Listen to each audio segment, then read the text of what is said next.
of Bloomington and Southern Stone Restaurant. Looks over the middle, second guesses, fires, throws. Does he make the catch in the end zone? Yes! Touchdown! Oladipo to win it. Another one! Another one! Another one! Huge hole! He's at the 30! He's gonna go! 10, 5, touchdown! Jonathan Taylor! Works out by Burke. Bounces into Cody. Puts it up. Scores! Now, from the Golf Club at Eagle Point Studios, here's your host, Jim Coyle. Hello, everybody. Welcome in on Tuesday. Another nice looking November out there, man. I keep saying that. Waiting. It's like I'm waiting for hell to drop in or something. Kevin, how's it going? Well, yeah, I think this is going to be like the last warm day, right? And then tomorrow night it's going to get cold for the St. John's game, so it'll be cold the rest of the week. But what are you going to? What are you going to do, right? But big game, Johnny. St. John's, my favorite team growing up, back in the Walter Berry, Chris Mullen, Bill Wennington days. The Johnnies, that New York accent, that Northeastern accent. St. John's coming in and part of the Dave Gavitt Challenge, Big East Challenge, Gavitt Games, already underway last night. The Illinois game, kind of a marquee game. Illinois taking on Marquette on the road, back and forth game, and Marquette pulled that one out, man. No Kofi for Illinois, and then of course Shaka Smart for Marquette. Moving over from definitely Texas, looked like he's aged a little bit. Yeah, he knows how to coach, though, Shaka. He can definitely coach. And then how about Providence? How about Al Durham? 13 points, right? In their win. I know that Providence won, but I did not see the scores. Yes. Good for him. Providence knocked off. I'm trying to remember what big team they knocked off. So they're 2-0. Actually, Big East is 2-0. It was Wisconsin. Yes. The Badgers. I have that. I have it right here. There you go. 63-58. Yeah. Yeah. 66-67 for Illinois, but yeah, apparently Al hit some big shots down the stretch. Yeah, Al had his moments here. I mean, it just wasn't consistent. He wasn't a guy that could get you double figures every night, but he had some games. A little bit less of a fishbowl up there in Providence, man. I mean, I know Providence is even smaller, but the lights are not glaring quite as brightly as they do in Indiana. Yeah, it's not a statewide thing. Well, Rhode Island is a very small state, but Providence obviously has a great basketball tradition. You go back to Ernie DiGregorio, Marvin Barnes, and then Patino in '87 got him the Final Four with Billy Donovan, and of course the transfer from Indiana, right? Delray Brooks. As Gary said, Delray Brooks was on that team, man. Ironically. Yeah. So welcome in Indiana Sports Beat Radio, of course, here on this Tuesday. Kevin Brockway from CNHI Papers joining me as he does each week. Make sure you give him a follow. And myself as well, at Jim Coyle ISB. If you're on Twitter, and if you don't give us a follow, that's awfully disappointing, especially if you're listening every day. So you're going to get some good information from both of us. We're at the game. Constantly, yeah. Talking to people or, saw good stories and, saw Coach Woody last night. Woody out at the coach's show, out at Southern Stone Restaurant. The Southern Stone Restaurant, of course, hosts the IU basketball coaches show each Monday night. Woody's out there with Fish at 7:05, and he's a man. He is a man of the people. Do you know what he does when he's done with the show? Do you know what he does? He goes over and he sits down at a table that he has some other people sitting at, and he'll probably be the last guy to leave. I'm not kidding. Yeah. Now, Archie would come in the back door at the other place just in time to do the show and bolt when it was over. Yeah. Surprisingly, and I don't think it's with purpose, Tom Allen does kind of the same thing. He comes in late. Not late, but he comes in, he stands over by the entrance and then walks up to do the show, and then afterwards he's kind of out of there. But I'm surprised but it's because maybe he's busier right now. His problems are bigger. His problems are bigger right now. He's got issues. I think the thing with Mike Woodson is he's comfortable in his own skin, because he played here. He knows the people. Is he ever? He knows, he's been through it in the NBA, right? So he's a guy. I mean, you look back at Archie. Archie's like a young 40-year-old coach. He's trying to establish himself in a big-time program. Mike Woodson has kind of been there, done that. He's coached in the NBA playoffs. He's, there was, and I was really impressed last week because there was not, and I'll admit, we were kind of like at that Eastern Michigan game when they almost blew it. We were like, the sky's falling, whatever. Woodson was very calm in his demeanor. The post-game press conference says, we're going to figure it out. We're going to hit shots. What happens? The next game, they beat Northern Illinois by 35, and they look much better. And they did that by playing defense for the full 40 minutes. But he knew what we didn't know is that, his team was going to show improvement game 1 to game 2, and they did. Yeah, he is calm as, like I said before, he's been there, done that, got the T-shirt, man. Yeah. He just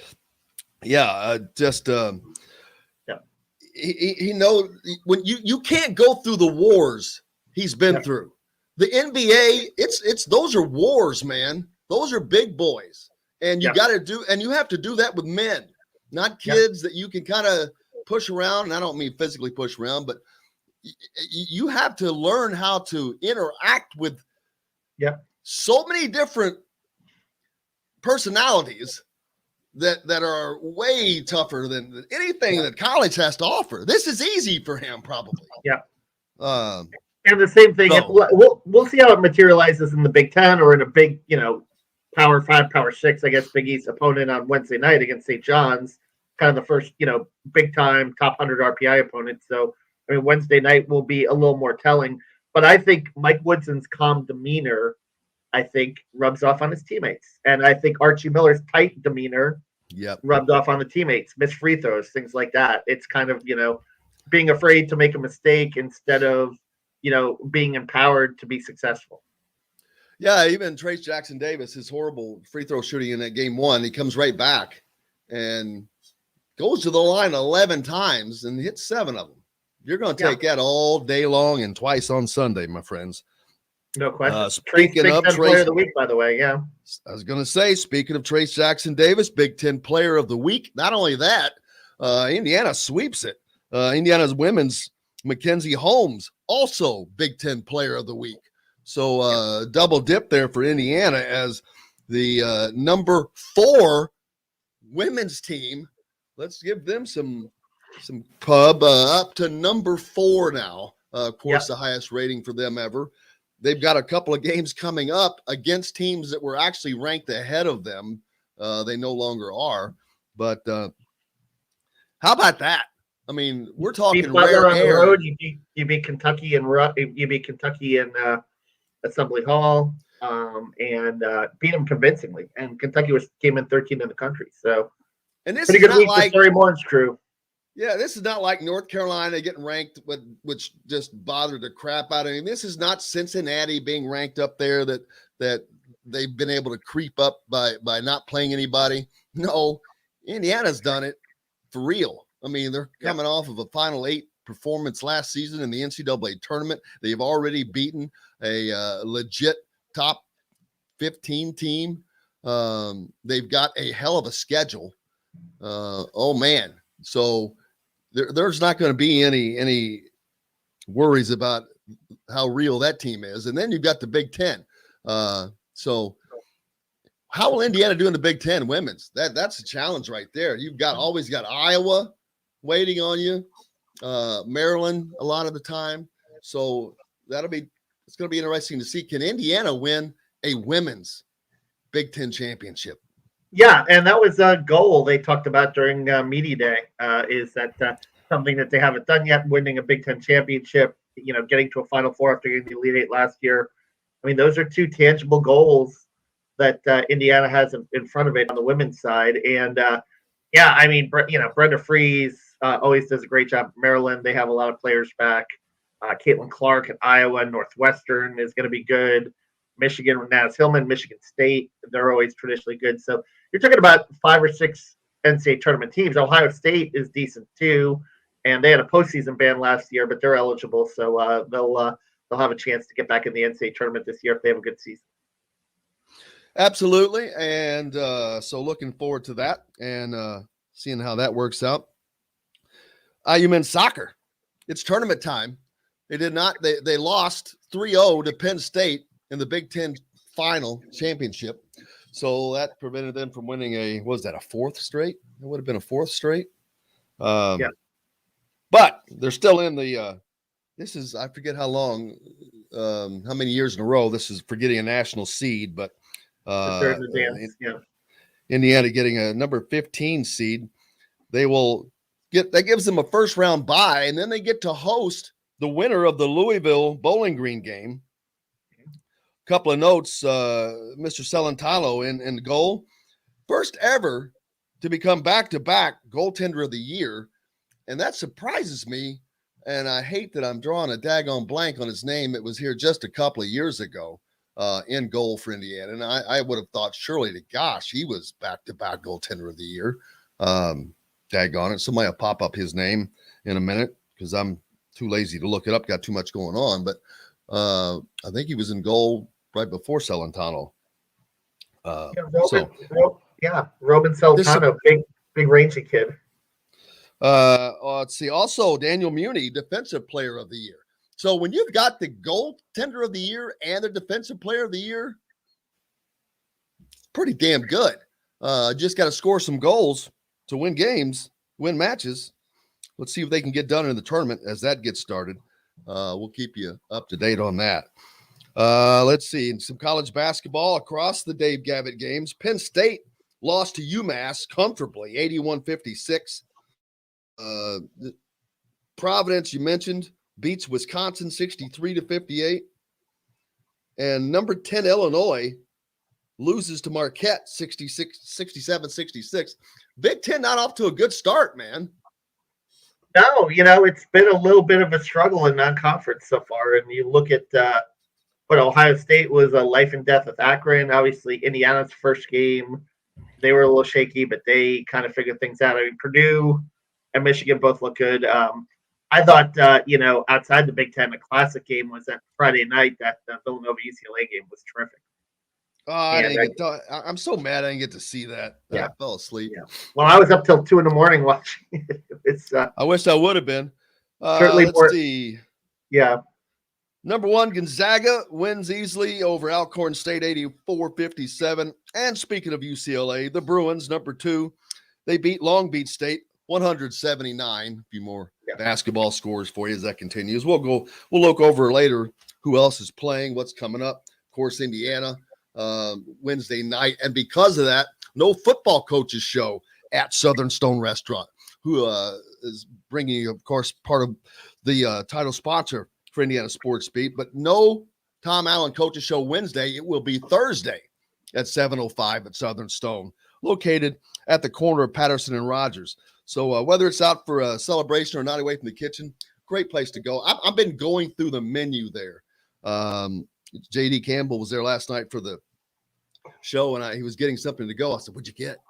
And he got the brine flavored, brine covered fried chicken, which is outstanding. And I just said, "You're gonna like it." But great stuff at Southern Stone Restaurant. Hey, we got tons more coming up here on Indiana Sports Beat Radio.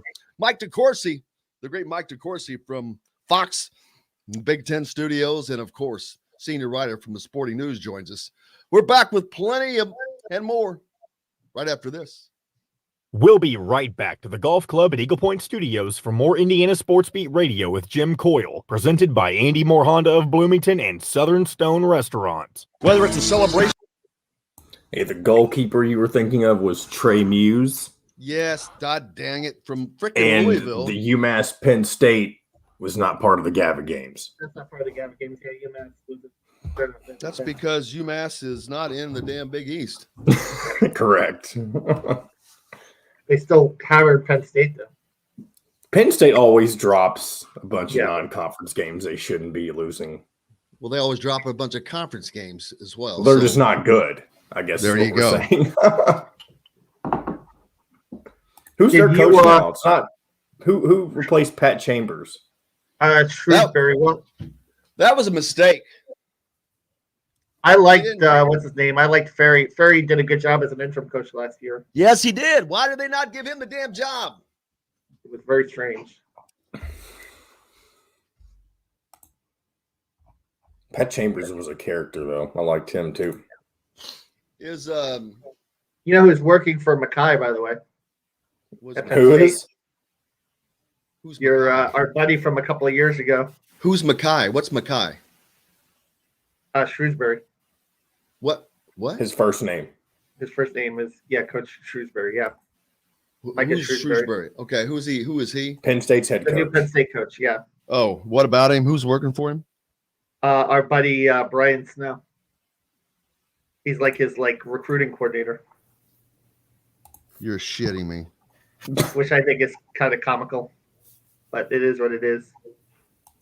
Yeah, that's the guy that sent Demezy Anderson to Archie Miller. I'm fairly certain. That's what I mean. And he's Micah's. Is it Micah or Mackay? I've heard different pronunciations. I think it's Mackay. Mackay Shrewsbury. Mike DeCourcy, do you know Penn State's head coach? How to pronounce his first name? I thought it was Micah. Micah or Mackay. I've heard Mackay also. I thought when he was introduced at Media Day, I thought they said Micah, but I could be wrong. But Mike, do you know that Brian Snow is working for Micah? Yeah. Brian's a good friend of mine. He and I used to go out to lunch. I don't know, before the pandemic, we probably went out to lunch, talked hoops and stuff. I don't know, every other month-ish, maybe every third month. What did you make of that loss to UMass last night? Oh, horrendous. I mean, UMass had gotten skunked a couple of nights earlier by who? Some bye game. I can't remember who. Is McCall still there? I think he is. I think he is, yeah. Yeah. All right, here we go. He worked at We're Florida. not on the station where you live. We should be at they lost to Indiana Will by Sports 20. Beat Radio. This segment is brought to you by Andy Moore Honda of Bloomington. Now back to the Golf Club at Eagle Point Studios for more Indiana Sports Beat Radio with Jim Coyle, presented by Andy Moore Honda of Bloomington and Southern Stone Restaurant. Welcome back, Indiana Sports Beat Radio, coming to you here on this Tuesday. It's a good-looking Tuesday out there. Any Tuesday is good-looking in November if you see blue skies. And to make it even better, the great Mike DeCourcy joins us now from the Sporting News, BTN, and Fox. And he is handling all of those duties now. It is that time of year, Mike DeCourcy. Yes, we had hoop on last night. We had hoop on Friday. If you were a night owl, you could have watched UCLA play Gonzaga and UCLA play Villanova, and Gonzaga Saturday night play Texas. You just had to lose a little sleep or exercise that DVR, which is what I did in both of those occasions. Obviously we had the Champions Classic a week ago. So we've had great stuff to start the college basketball season, and it continues on next week. The Maui Invitational and the Battle for Atlantis and various tournaments like that. The following week, we get back into the ACC Big Ten Challenge. So we're on a normal rhythm for a college basketball season, which is obviously a far cry from where we were a year ago.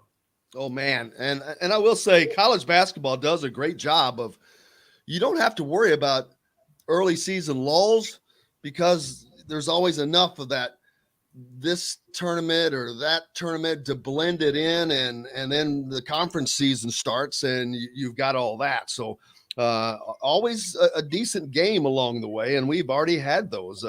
The Zags are playing, like you mentioned, UCLA, some of those top teams in the conference teams, and you get into these the Gavitt games, and we've already seen Illinois go down last night to a Marquette team, Shaka Smart, and Marquette. That game was back and forth. It was a great game to watch. It was great it's game much to more watch. An Illinois fan. Yeah. Yeah, the Illini, I'm sure I'm first of all, to not have available Kofi Coburn because of that bogus NCAA suspension, which, look, one game, they got to miss. Still doing that stuff. That's like Steve Alford in the ridiculous. calendar deal. Yeah, it was ridiculous. I mean, I had no problem if they suspended him for one game. It would have been, I don't remember who they played, but they won without him. It didn't. But he should have been in last night's game. It was ridiculous. And Kofi Coburn, because there was no Kofi Coburn, Andre Curbelo decided to take on the Golden Eagles by himself, which was not a good course of action. 4 of 18 from the field, probably a dozen of those were bad shots, maybe not quite that many, but somewhere close to that. And then 7 turnovers as well. That was a winnable game for Illinois, and they had it won. They had the ball with 30 seconds or so left, only a 2-second differential on the shot clock. We're waiting to get fouled, and one of the Marquette players did like a run and jump trap, and what he did was run and kick. He kicked the ball, and nobody saw it, and he wound up with an open layup and an and one, and Marquette gets the win. Yeah, it's always fun to watch this. Now we've got the Dave Gavitt games coming, which Indiana, of course, playing a St. John's team Wednesday, which probably going to be entertaining, at least from a standpoint of it looks like Indiana has gotten their game stuff together. St. John's, we know, has put a lot of points on the board. Of course, they'll be on the road, but this should be an entertaining game. It'll be Indiana's best challenge, obviously, so far. But that was a nice jump between game 1 and game 2 for them on not just hitting shots, but more importantly, playing a complete game in essence to the end. And even when the guys that came in like Lander, Leal at the end, they're all scoring. They're scoring. They scored 7 points apiece. They were out there hustling. Lander got a steal. So you didn't bring in some scrubs off the bench. That's a third wave, and that could be a very positive thing for Indiana. Yeah, I think they've got a lot there. The production from Miller Kopp to this point, a little bit disappointing. I think they'd hoped for more than what they've gotten. Parker Stewart, same thing. That they were supposed to be the answers to the absence of three-point shooting, and to this point, neither has played or shot the ball particularly effectively. And that's a problem. That's a concern that they still don't have that aspect of the game covered the way they'd hoped. And St. John's is an interesting challenge because they have played differently at different times over Mike Anderson's tenure, but they have the ability, because I know he instructs those players on how to do it, on stepping up the pressure, trying to force tempo. And so does he do that on the road against Indiana? I think that'll be interesting to see, but this is a team with a lot of ability. Julian Champagny is a terrific player, basically a 20-point-a-game guy. Posh Alexander is a very capable point guard, overlooked in his recruiting class, but an excellent passer, a disruptive defender, the kind of guy who understands how to read the defense, read the offense, and steal the basketball. He averages 2 steals a game now, and that's not uncommon for him. That's pretty much what he's done for his career. So they brought in a player that Big Ten fans will remember, Montez Mathis, who played for Rutgers for several years, as well as Aaron Wheeler, who spent 3 years at Purdue. Wheeler, a very dynamic player who fits into that pressure system, maybe a little better than he fit into what Purdue did in terms of their half-court defense. And then Montez is a guy who can get the ball to the rim. He can beat you off the bounce and get it to the rim. So there's a lot of ability there at St. John's. It's going to be a real challenge for the Hoosiers. I think it's a terrific game that will allow them to get a feel for the kinds of variety they might face in March, maybe less so in the league. One problem the teams have in the Big Ten is that although there's a variety of approaches, there's still a reliability. You're going to face teams that play man-to-man defense almost without exception. Now they'll all tweak those, but you're going to play man-to-man. You're not going to play teams many that press. You're not going to play teams many that play zone. So playing a team like St. John's that has the ability to press and in some cases the willingness and eagerness to do it. I think that's a great exercise for the Hoosiers if they're able to put together the season that we think they're capable of. Like, yeah, I was just curious about that, about, you talk about St. John's tempo. How should Indiana approach it? I'm going to ask Mike Woodson this too. Do you run with them, or do you try to dictate tempo, or what do you think would serve Indiana best in that course?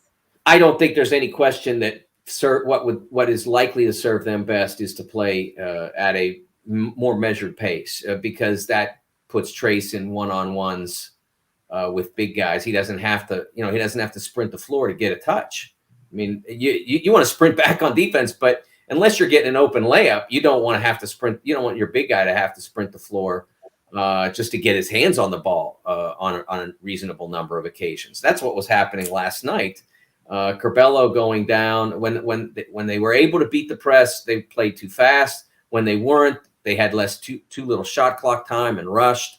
So I think that one thing I heard said on the it was Jay Billis that said it on the telecast of the Villanova UCLA game. UCLA at this stage with Mick Cronin wants to play faster. I spoke with Mick 2-3 weeks ago, and they have 8 or 9 players they really like, and they feel like the way to get that, make the best use of that, is to play much faster.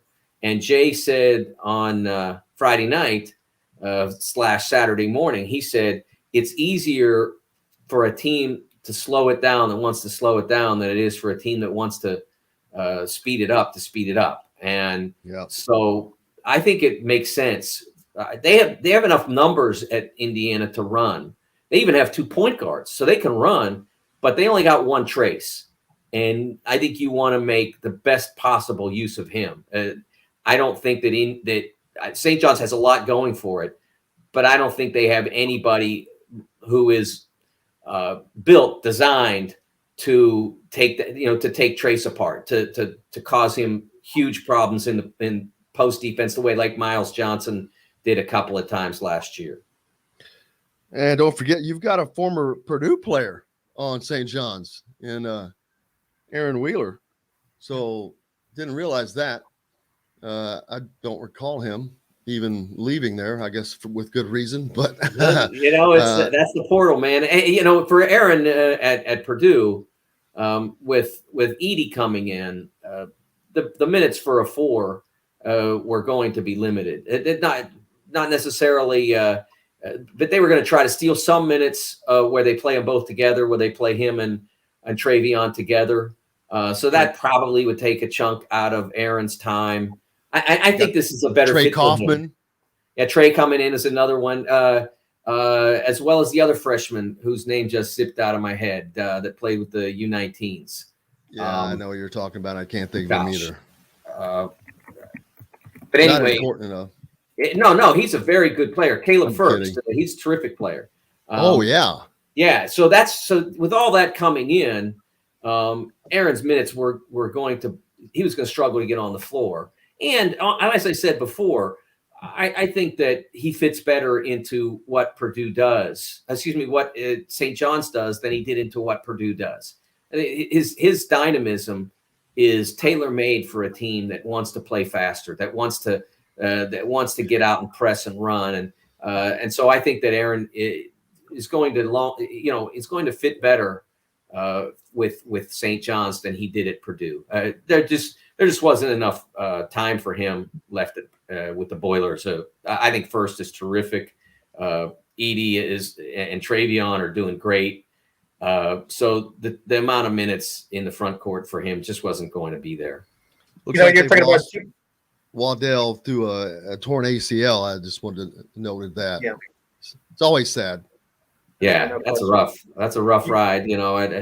I'm actually doing a story. I'm working on a story now about a doctor in West Virginia who has a technique that seems to indicate that you can come back faster from the ACL than traditionally. That'll appear this week.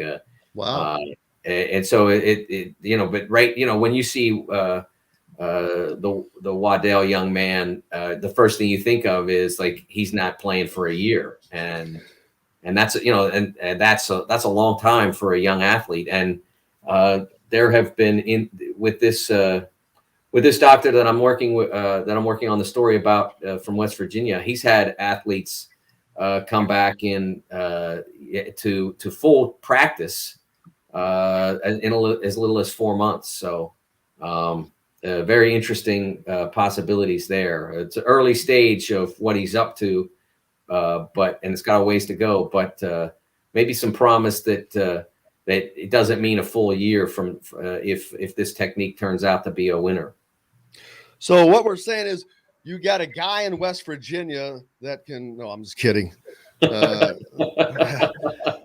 I saw this great note, by the way. You don't hear a lot of medical breakthroughs coming out of West Virginia. I'm not sure whether it's going to get into the article or not because it's kind of a serious article. He's a West Virginia guy through and through. He played for WVU football, and no kidding. But even he told a little West Virginia medical as a medical mecca joke in the course of our conversations. So you're allowed. I think if he does it, I think you're allowed, Jim. I'm not sure. That's okay. That makes it perfect. Go ahead, Kevin. No, I was going to say I looked up. This was a great note about this matchup too. With Indiana St. John's. I mean, two programs of a lot of tradition and history. St. John's 9th in wins all time in NCAA history, 1889. Indiana 10th, 1871. And of course, I was telling Jim earlier. I remember, my favorite boyhood teams was Chris Mullen, Walter Berry. Teams, Willie Glass, that 1985 team with Luke Carter II, the sweater. Back when the Big East really reigned college basketball. When Mullen was playing, I was still covering high schools.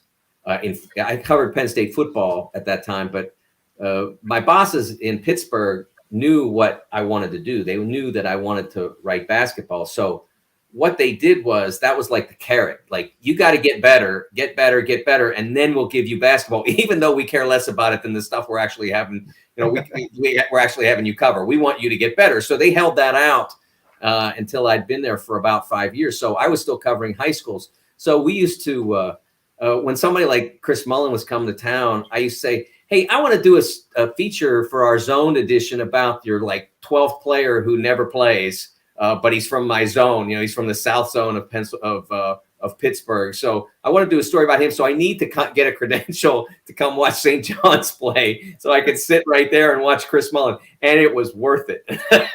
Whether it was a hustle or whatever, and the night out there, the chance to see Chris Mullen play in person at Fitzgerald Fieldhouse, man, that was maybe my best hustle ever.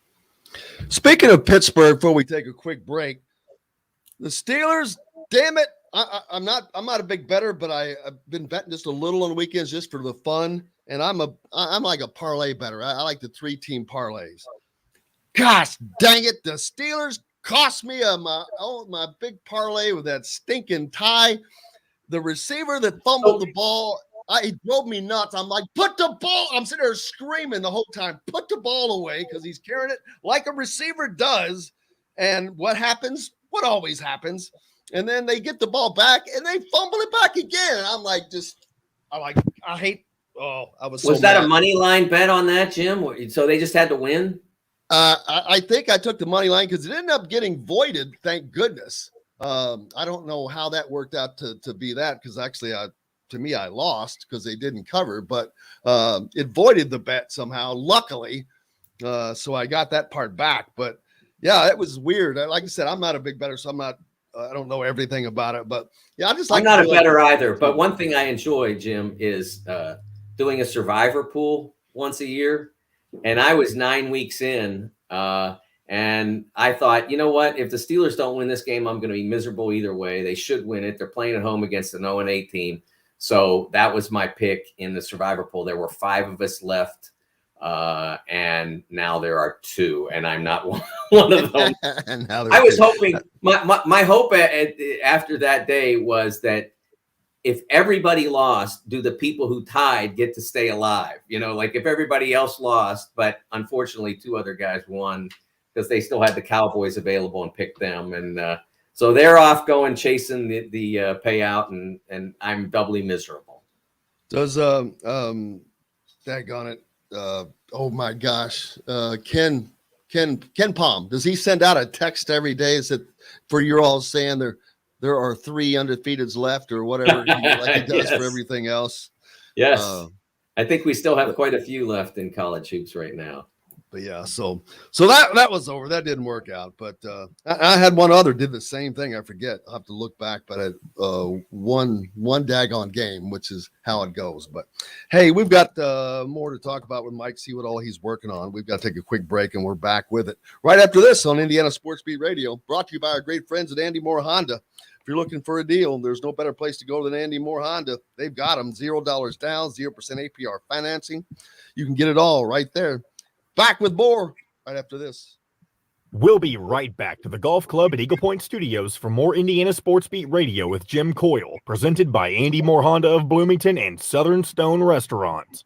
The baseball season is. When you do Fox stuff, where do you go for that? My basement. Okay, so they just have you. Yeah, they built a studio of sorts in my basement December of 2019 when I started there. And the nice thing is, especially last year, was they press a couple buttons in LA and I can be on with BTN from there as well. So that worked out for my show, for my appearances on BTN last year. But I'm going to be back in Chicago for this year. So what you're saying is you don't have to carry the equipment yourself and go to these places yourself and set it all up yourself and tear it down yourself. Is that what you do, Jim? Yeah, that's my life. Oh man, do you hear that, John? They just pushed a couple buttons. Yeah. Every time we do a post-game show, Mike, at least so far this basketball season, we've had trouble getting connected. Oh boy. Well, no, it wasn't. It was the first time. It just needed a setting needed to be changed, and I just in the stress of it all didn't figure that part out. But I figured I made it work. And then the second time, I'm like, "What about this?" Bam! And I'm like, "Dummy." I'm not an engineer. And the best engineer we know is 20 years old. That helps us.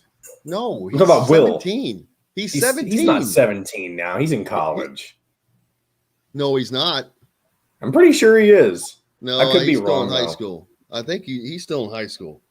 He runs his own radio station, though, Mike. He knows a lot about crazy stuff. It's like a school type of radio station, but yeah, he knows nothing about sports. So he knows everything about audio engineering. Yes, I knew a lot of kids like that in that I went to in college.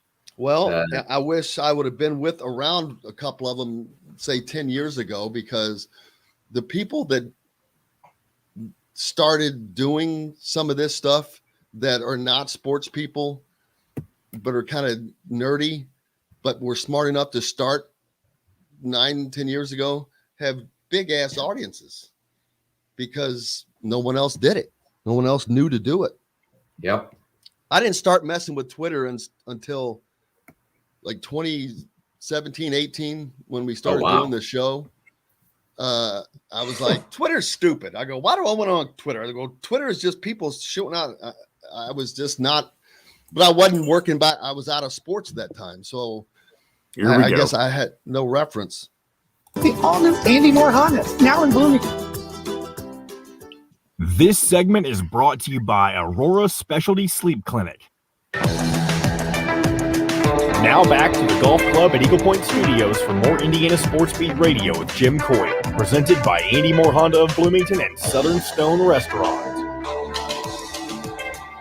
Welcome back, Indiana Sports Beat, coming to you here on this Tuesday. It is a fine-looking Tuesday as well. Of course, Kevin Brockway with me from CNHI Papers, and we are joined by the great Mike DeCourcy, senior writer from the Sporting News and studio analyst with Fox and BTN. What's the latest you've got going for the Sporting News?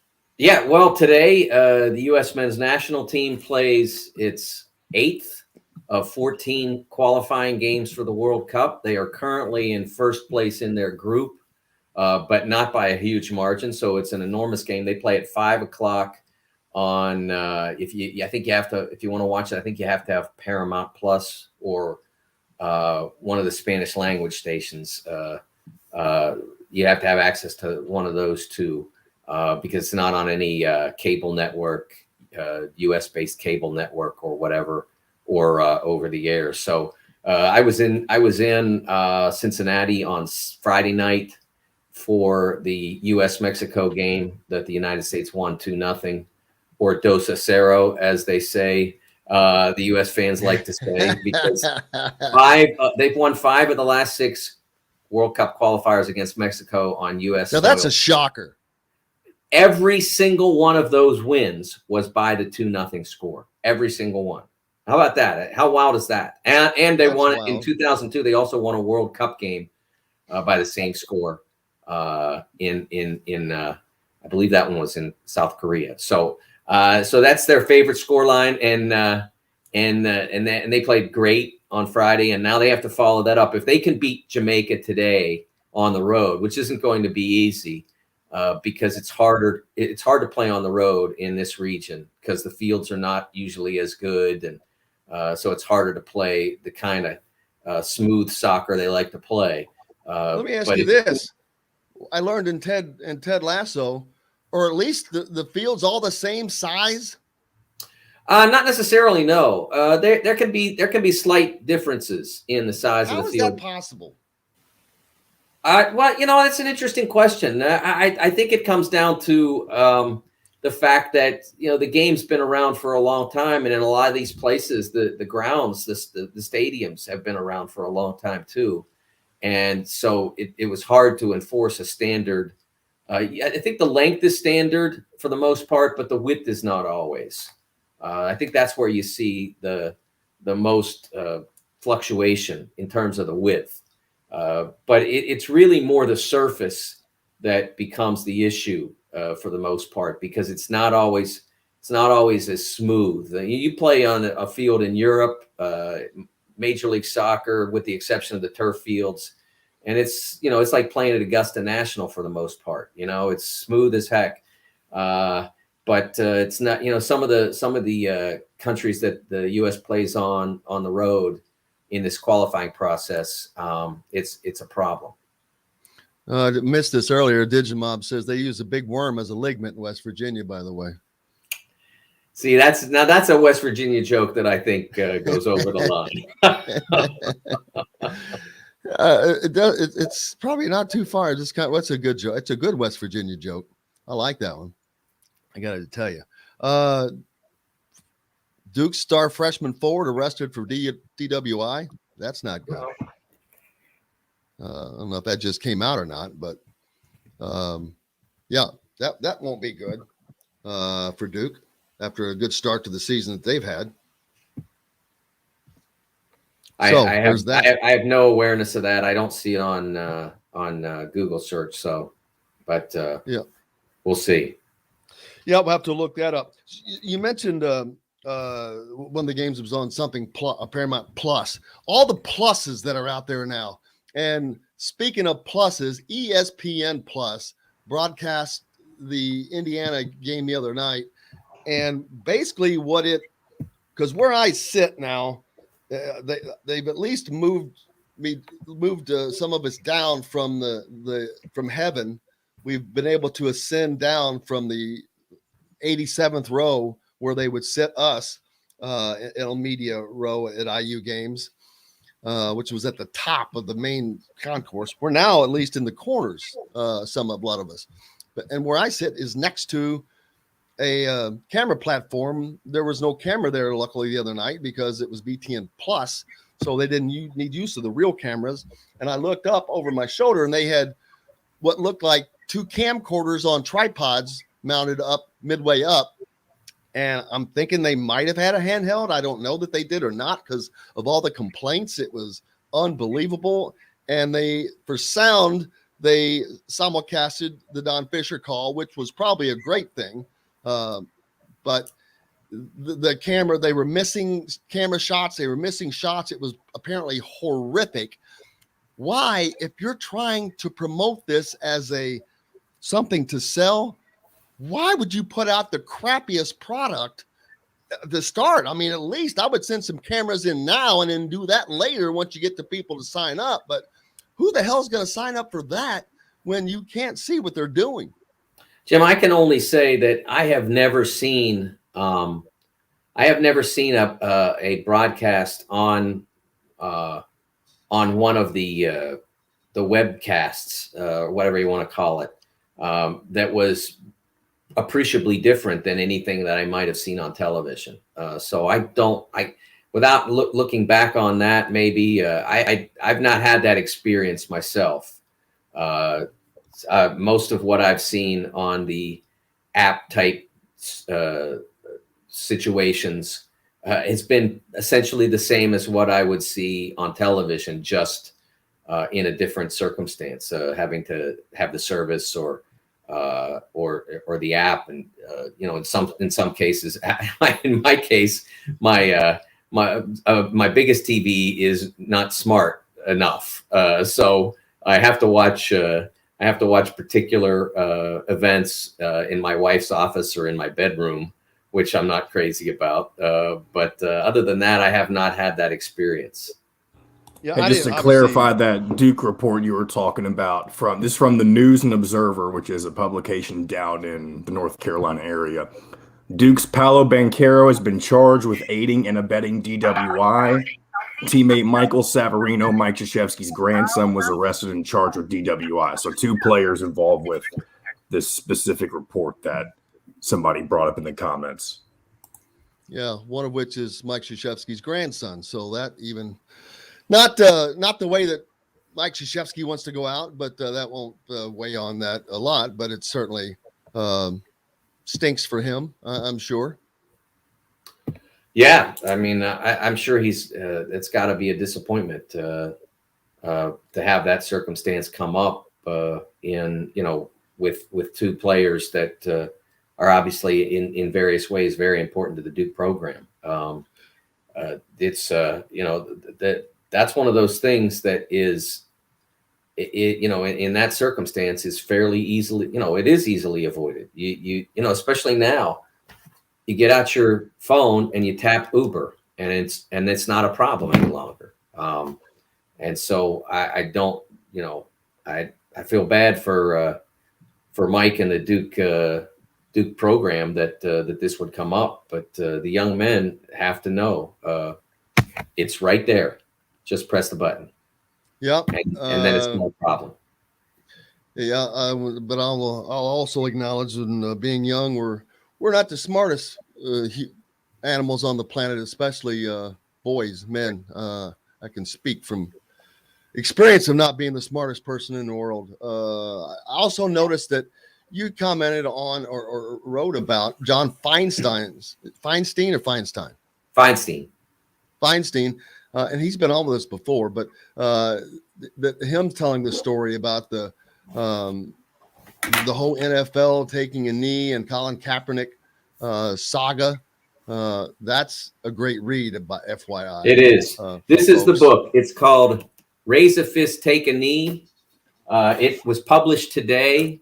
I am the slowest reader on the planet. This is a true confession. It takes me forever to get through a book. Although I love to read, it's just, distraction stuff you got to do. And I'm not I like to savor sentences as well. So it takes me a while to get through a book. I got through that in like 4 days because it was such a compelling read. He does a really great job of explaining the various obstacles from players who were told they couldn't be quarterbacks essentially because they were black, to athletes and coaches who've been stopped in their automobiles because it looked curious to those stopping them. The struggle for former athletes who become general managers, scouts, whatever, to get recognized, to get those kinds of jobs, coaching as well.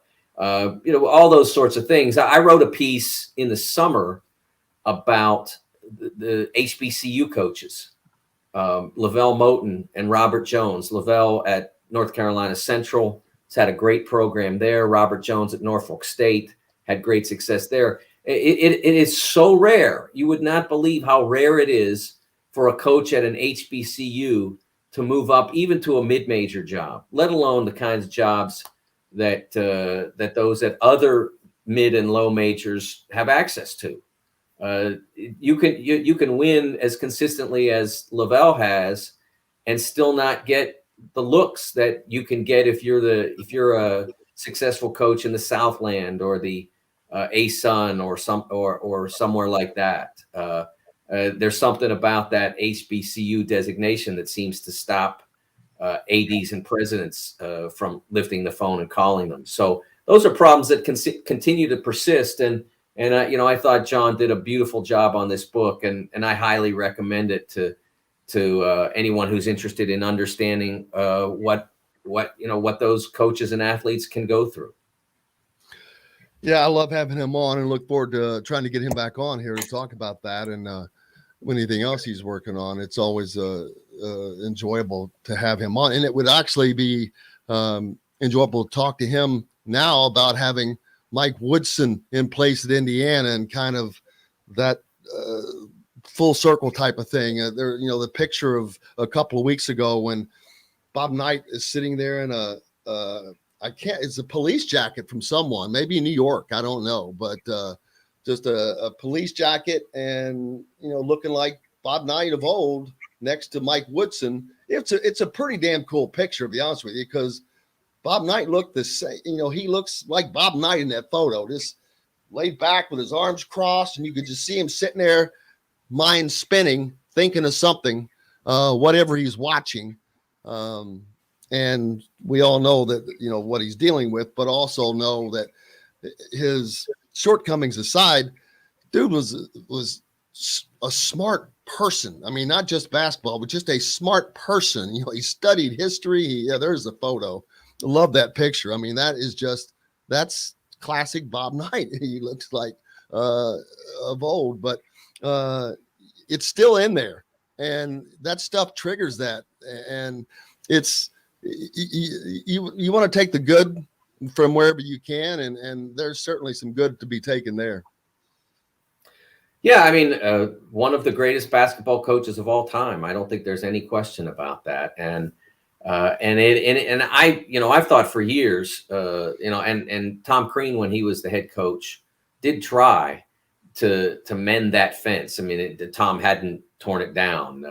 It wasn't his, and neither had the president at the time, or I think most of the board had turned over as well by the time Tom really started trying to encourage Coach Knight to come back and be honored at IU, and it never quite worked out. So it was great that he ultimately did in I think it was February 2019 that he agreed to come back. That was a good step, and then obviously having Mike back there. It solved a lot of problems in that relationship.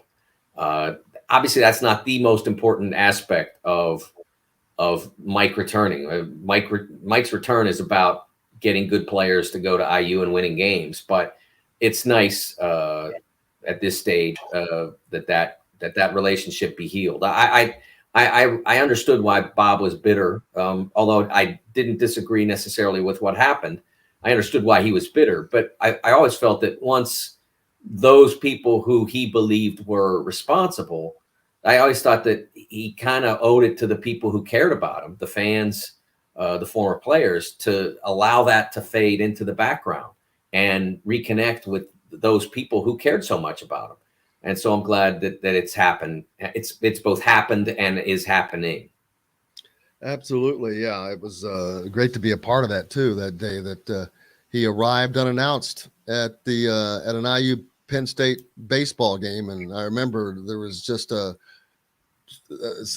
could tell something was going on. And you look up on the TV screen that we have in this little bitty press box for the baseball stadium. There's probably 7 seats, you'd say, Kevin, in the front row. And I was over against the wall and looking at that. I'm like, what is it? What the hell is that? And then all of a sudden you hear someone say Bob Knight, and I'm like, what? and I jumped up, and I think I knocked 2 people over trying to get out of there to get outside. And then next thing you know, here he comes up on the golf cart, and I asked him a question about being back. It was pretty funny because I said, "What's it like to be back at Indiana?" And his response was, "Well, I don't know. My wife's not here to tell me." So I thought that was pretty damn funny. I'm like, well, he hasn't lost it all, because that's pretty damn funny. Yeah, so there was that. But we got off the subject a little bit. But yeah, John Feinstein, a great writer. I've had him on before, and I'll try to get him back on to talk about that. I mean, I love talking to great writers. That's why you're such a treat having you on each week. Rick Bozich is on with us each week.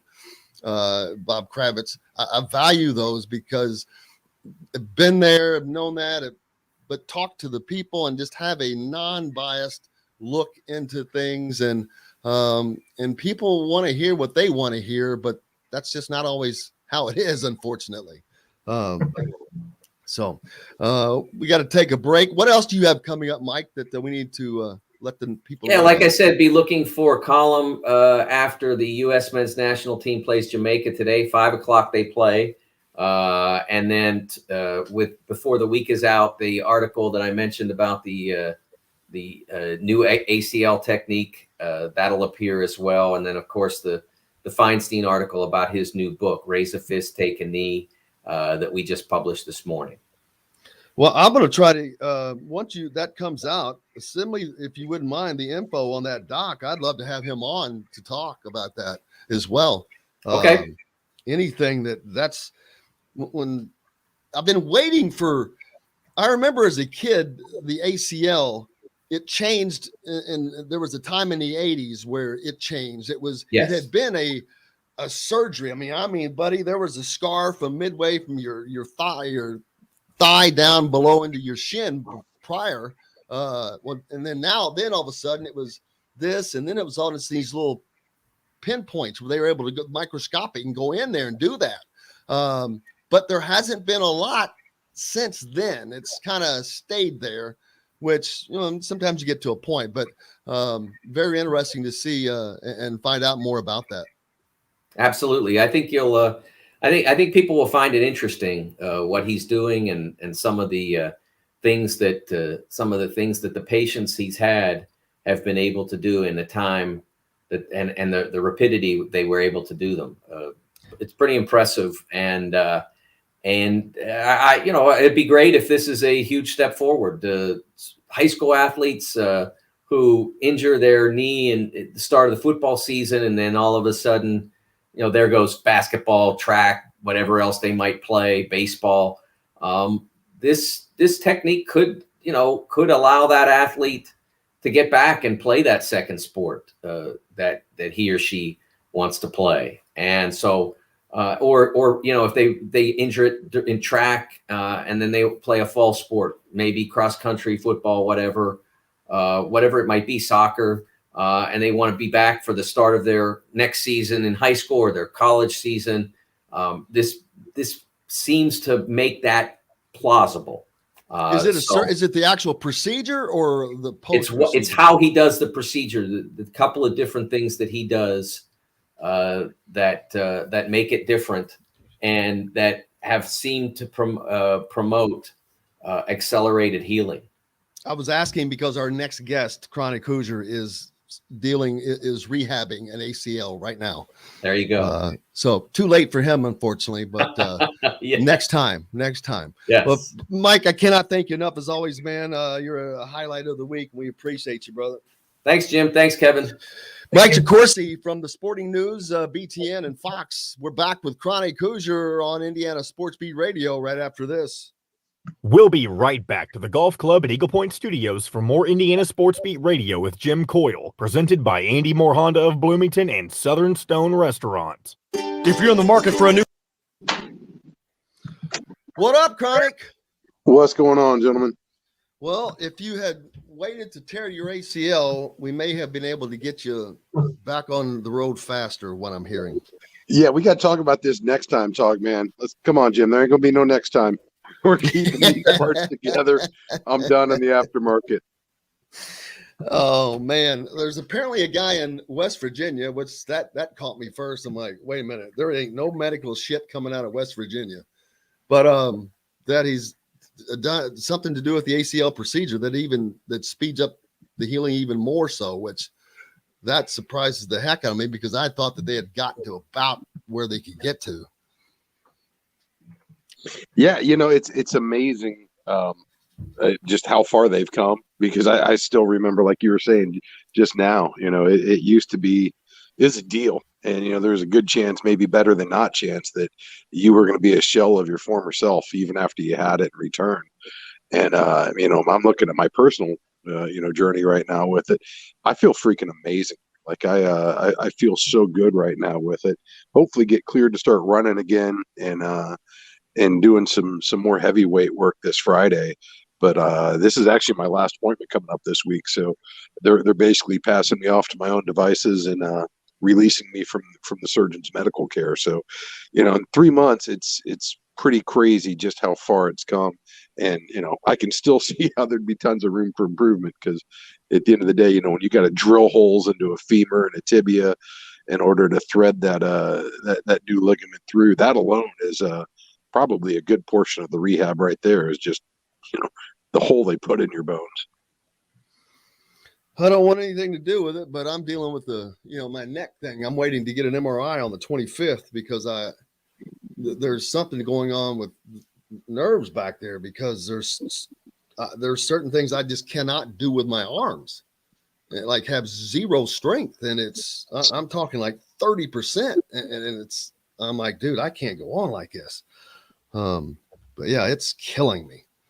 Yeah, that's one of the next great frontiers in medicine, is just the neural work and just how many advancements, how rapidly that's coming on right now. That I hope they get my neck fixed, because it's driving me insane. I just reading yesterday they're starting to get the spinal cord start regenerating, so that's we're about ready to have some pretty rapid warp speed type advancements in medicine here very soon, hopefully in our lifetimes. Next one, Cheryl Sizemore from Remax Advanced Realty. Let Cheryl Sizemore get you in the home you want today. Cheryl at IndyHomePros.com. This segment is brought to you by Andy Moore Honda of Bloomington. Now back to the Golf Club at Eagle Point Studios for more Indiana Sports Beat Radio with Jim Coyle, presented by Andy Moore Honda of Bloomington and Southern Stone Restaurant. Welcome back, Indiana Sports Beat Radio, of course, here on this Tuesday. You know what that means. It is a Chronic Hoosier Tuesday, brought to you by our good friends at Andy Moore Honda, of course, in Bloomington. You're looking for a deal. No better place to go. $0 down, 0% APR financing. That is the place. Chronic Hoosier, welcome in, brother. Hey, glad to be back. Thanks for having me. Always glad to have a healthier, getting you back on the men. You're about ready to get on the court. I fully anticipate here. I got my last follow up with my surgeon this Friday. As predicted, it looks like I'm going to be cleared for the Rose Bowl. Unfortunately, I don't think I'm going to have a team to travel with this year. So, happy on the personal journey. Little disappointed we couldn't bring the fellas along. Yeah. The only, the toilet bowl, Kevin, is unfortunately where Indiana's season has gone to. Shockingly, we've talked about this almost ad nauseum, but and actually, though, the question has not been answered. How does a team that was expected to, at probably worst, finish 8-4, finish 2-10? With games that were just left on the table, and some of which were against good teams. Cincinnati, Michigan State, of course. That question has to be addressed. And with Indiana, obviously it's not going to be addressed until afterwards. I asked Tom Saturday, immediately after the game, any thought given to personnel changes, and he quickly, that's going to happen after the season at Indiana, where you see right now other coaches being let go. I think it was Virginia Tech coach was let go, reported today, because the early signing period for players used to be in February, and now it's December. So it's a recruiting issue, is what they use that for. And as long as Indiana feels good with its current recruits, I'm sure that they'll be okay with that. But it's a fickle world out there, guys. No question. I looked this up, by the way. Last time they went winless in the Big Ten was 2011. That was Kevin Wilson's first year, which is unbelievably to think about this team. But football is such a momentum game, and obviously the injuries, and when you looked at that early schedule. But to me, it's it's one thing to lose to Ohio State, to get blown out at home by Ohio State that's playing on a roll and stuff. But you're competitive on the road against Maryland. But what are you doing losing 38-3 to Rutgers at home? I mean, that to me is a sign of a team that's kind of mailed it in. And there were 6 turnovers, and that obviously hurt. But if they could have just taken care of the teams that perceivably they were more talented against, they still could have had a 6-6 season. And I think that right now they're just kind of going through the motions and mailing it in, and that to me is what's disappointing. I think it certainly starts with the injuries this team sustained over the course of the season. I don't think you're making excuses when you talk about the fact that you got a roster that, as Tom Allen mentioned yesterday, you got 18 guys out for the season, 30 who have missed time over the course of the season. We all pretty much agreed unanimously that Michael Penix is going to be this team's ceiling. Keeping him on the field was going to be paramount to this team having success. And in the event that doesn't work out, Jack Tuttle needs to have shown some improvement from last season. Well, all those things happened, and the result was pretty predictable thereafter. I think beyond that, though, you look at the games that Indiana was competitive in, and usually it came down to execution. They just didn't play clean enough football to put themselves in position to win. Looking at the Cincinnati game, looking at the Michigan State game. And now we've somehow transitioned to just sheer ineptitude, beyond the injuries, beyond the execution issues, just completely wholly inept football this past weekend. If there was ever a nadir for a season, IU Rutgers 2021 has to be one of the most prominent naders in Indiana football history. I mean, just an absolutely abysmal performance from the gun. I mean, honestly, fumble on the first play of the game, just inept. I don't know that there's another word for it. And I agree with Kevin. I mean, this team is, let's be honest, they've quit. They have straight up quit. The level of competition against a Rutgers at home. Yes, it was miserable weather. Yes, the season has had a bunch of miserable outcomes, but you've still got fans in the stands.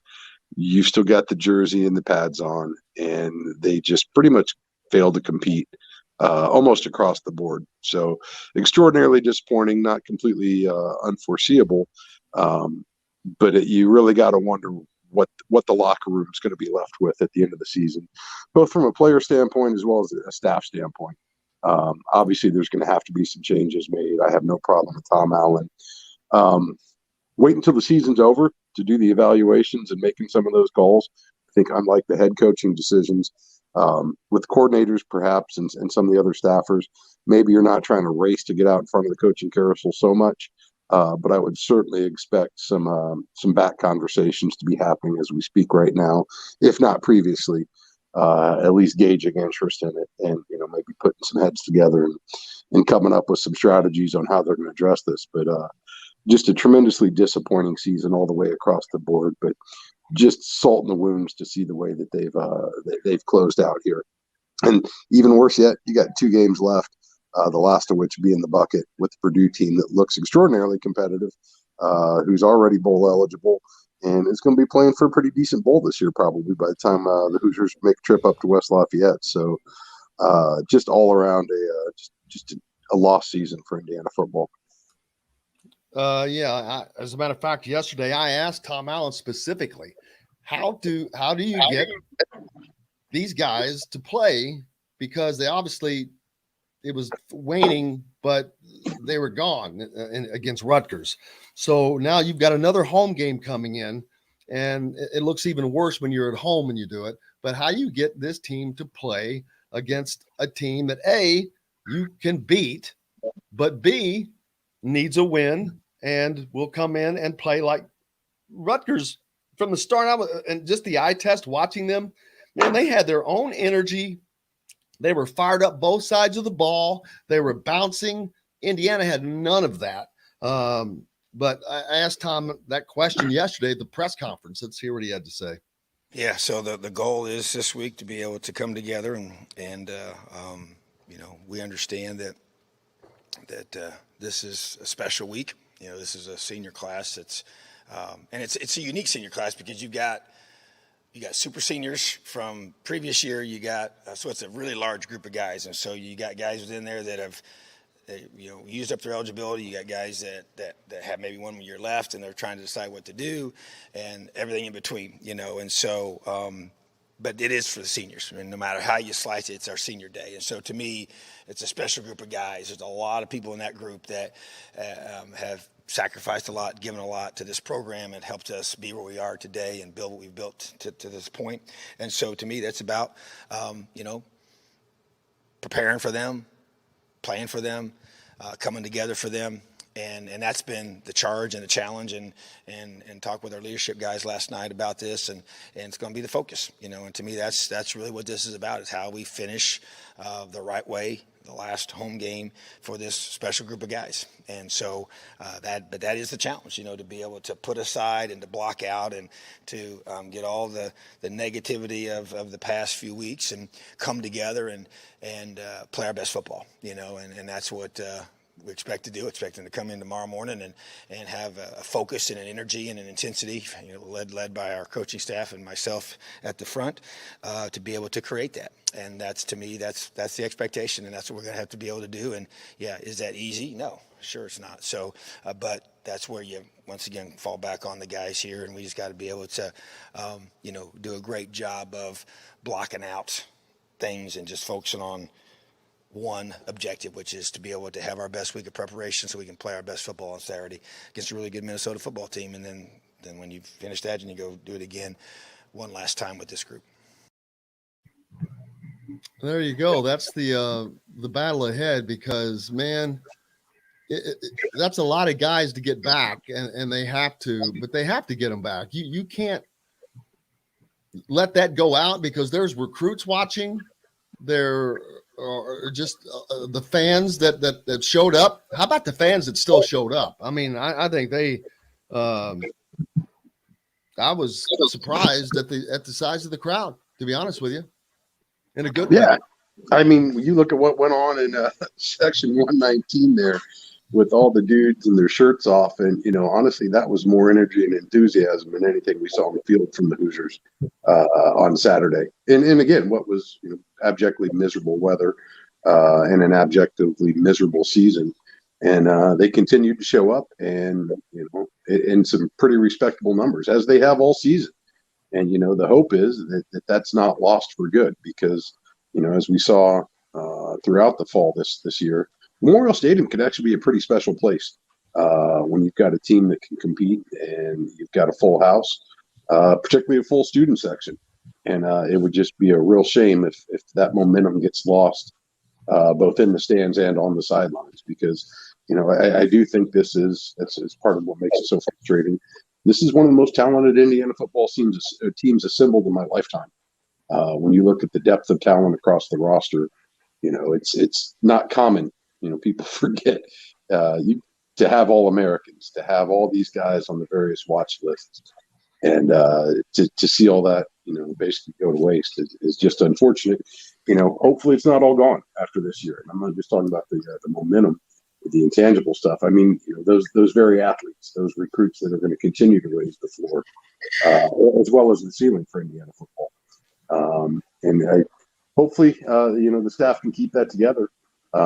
Because as we've seen with Purdue, just because you have a step backwards doesn't mean that all hope is lost.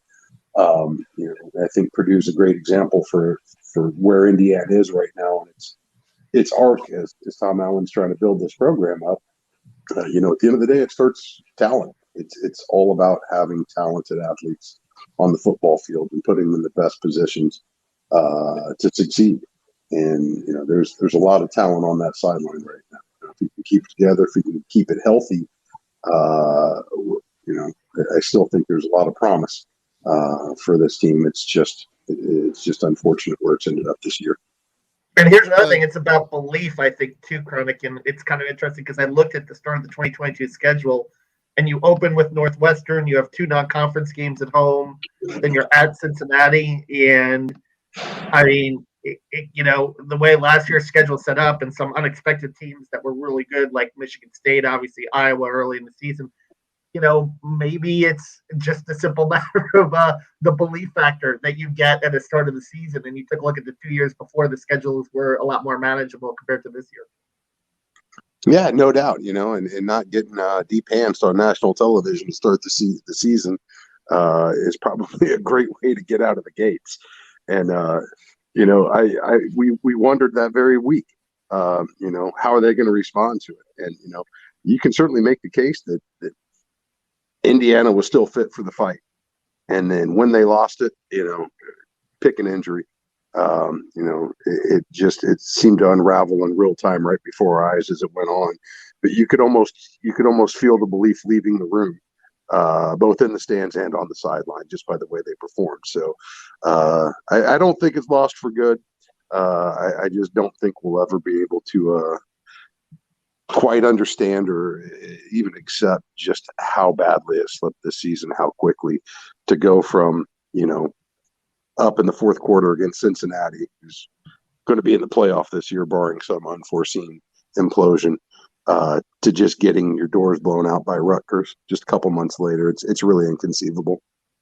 The one thing that I do ask is, while they do have a ton of talent and a ton of guys back, the one position that I'm now wondering how good they really were at is at quarterback. I don't know how much of the injury really affected Michael Penix. I just can't, still trying to make that connection.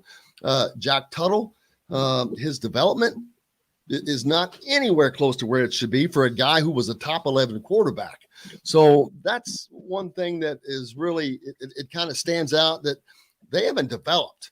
Then you have to work. There's some development issues in other areas that you can't ignore. Offensive line, the run game was not there, and then they lose 2 of their top 3 players through transfer portal, and it's like, man, there was just a lot of issues that they have to get fixed.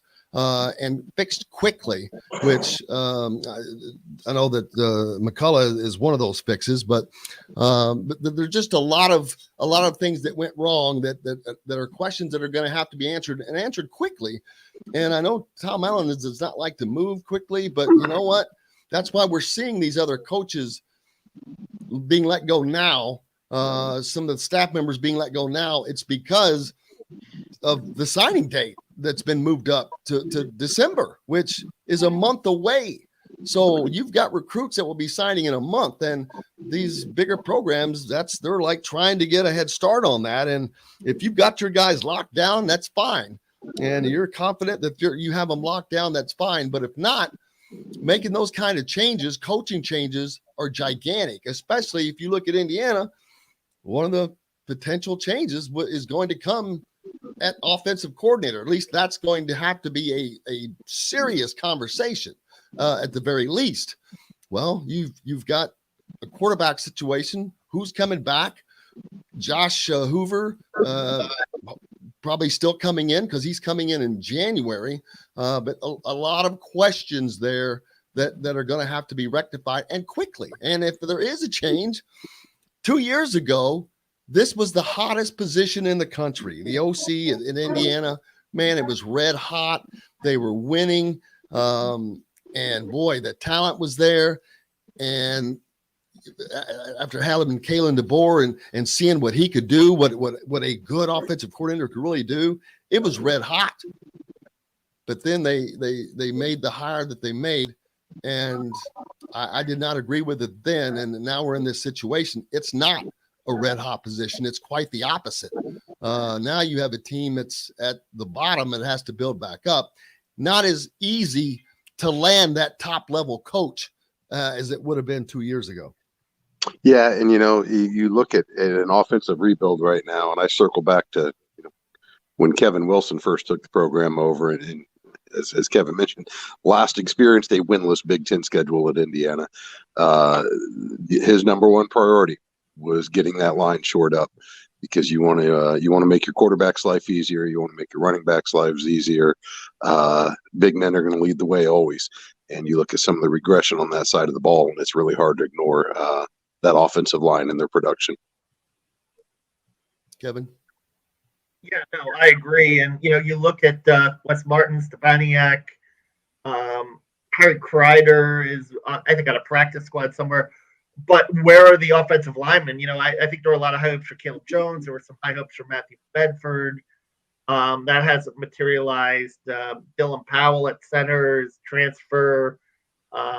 So you don't really, Zach Carpenter started a couple of games, but, where is that development coming in terms of, like you said, where are those NFL offensive linemen that you had, certainly in Kevin Wilson's tenure and early in Tom Allen's tenure, who he inherited from Kevin Wilson's recruiting class?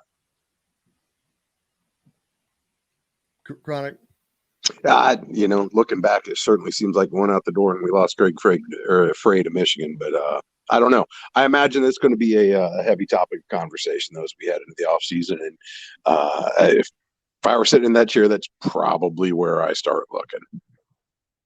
Well, some good news to talk about is Indiana basketball, because they, after a first game in which they played well for a while and then rested on their laurels and let Eastern Michigan get back into the game, they came back out and, quote unquote, put their throat on Northern Illinois and pretty much didn't let them up until it was over.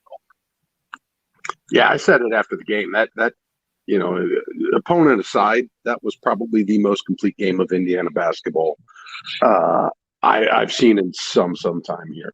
Just absolutely stifling on defense, really, really unselfish on offense. I thought they had great ball movement. I thought it was a marked improvement in the off the ball movement. And lo and behold, some shots started to fall for this team. And you forget just how pretty of a sight good basketball can be. It's like listening to a fine symphony when everything comes together and they hit the harmony and they get in rhythm together. And just really, really, really excited to watch that. And I'm literally biting at the bit here for this game with St. John's coming in town tomorrow night. Just anxious to see how this team stacks up against some Power 5 competition, because this is honestly, especially for the hometown, crowd, this is going to be the first chance we get to see, probably the only chance we get to see until Big Ten season starts, just what this team's made of.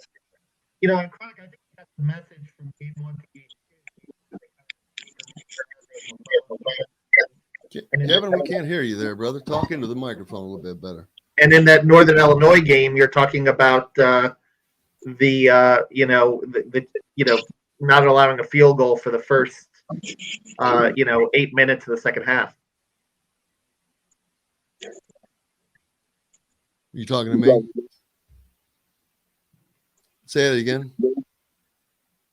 I said you're not allowing a field goal for the first 8 minutes of the second half, and that game kind of showed that they got the message from game 1 to game 2 about not letting a team back into the game. And it wasn't just defensively; it was also offensively. They did not stop the charge offensively, but defensively that's the hardest thing to sustain into that. You feel like you've accomplished, you held them down. You're like, okay, well, we've got this lead, and you want to take a breath. It's natural. It's just human nature, but they did not, and they're getting the point from Mike Woodson. Because you have to play start to finish. And that's something that Trace Jackson Davis did do the other night. He hasn't done that a lot of. He's I don't know if he has to play angry or whatever it takes, but he sure did the other night, and it showed. I mean, he had a fire in him, it seemed, the whole time. Now, can he sustain that every game in, game out for 32 games or whatever? I don't know. It's tough to do, but he's going to have to learn how to do that for 82 games in the future when you go to the NBA. So I think that he can, and I think that that's what he's learning. And these guys are learning, Chronic, from Mike Woodson, because if that's where they want to go, he's been there, and he knows, hey, guys, this is what it takes. And here's your result when you do that. But that was a dominant performance because they dominated the whole damn time, defensively and offensively. They just didn't stop. Yeah, and I thought it was like, I just thought it was tremendous basketball. I really, really enjoy seeing a team dig in on defense. And then as they've preached throughout the offseason, once they get the stop, once they get the turnover, get into the break, and offense can be fun again. It's just so incredibly refreshing. Indiana came out, start the first half, start the second half. Those opening 10 minutes of each outscored them 38-14. Defensively, you really didn't see a whole lot of much of a let up until kind of the end of the game when Indiana was pretty much exclusively running its second squad. And then even, going deep in the bench, got to see Christian and Anthony and Logan Duncombe, made his season debut this last game. I thought those guys played great. It was great to see the sophomores come out and really keep the energy level up on both ends of the floor. It's a big question going in here. Obviously, you're looking at your starters to figure out where the ceiling is. Look at the end of the bench and figure out where this team floor is going to be. What happens when guys get hurt later in the season, when we run into some foul problems.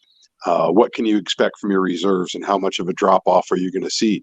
And, other than getting a little bit loose on the defensive end there to close the game, I thought across the board, everybody that saw action last game really brought their best stuff. And, obviously there were still some shooting struggles with some of the starters.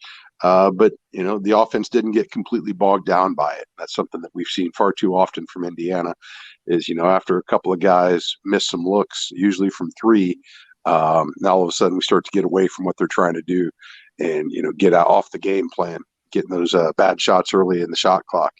And, for all the struggles that they had at the end of that first game, it was great to see the message got through to everybody that that's not going to work anymore.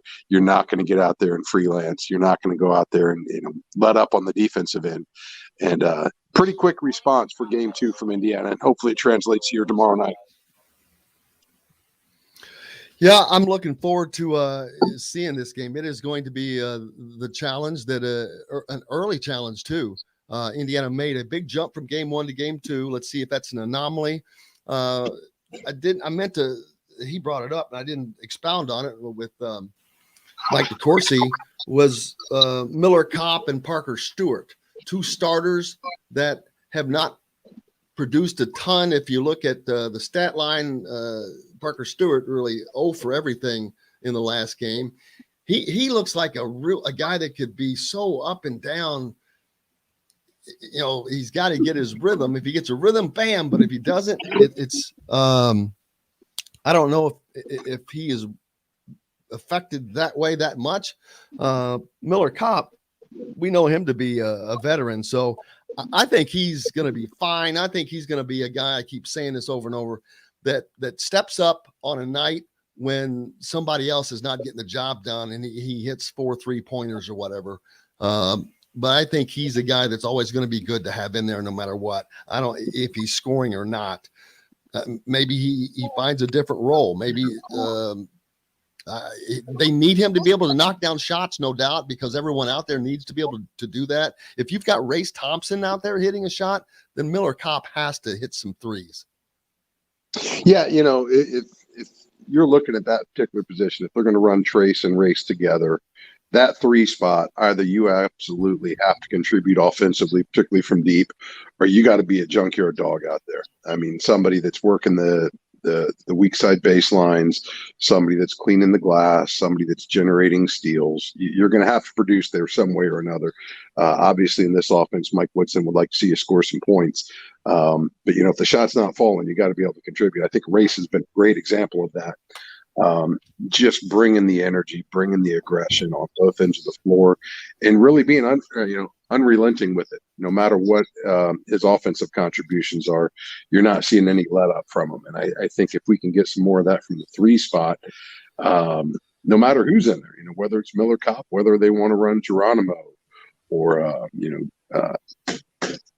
gosh darn it, Trey Galloway. Excuse me, I was about ready to call him Will Sheehy.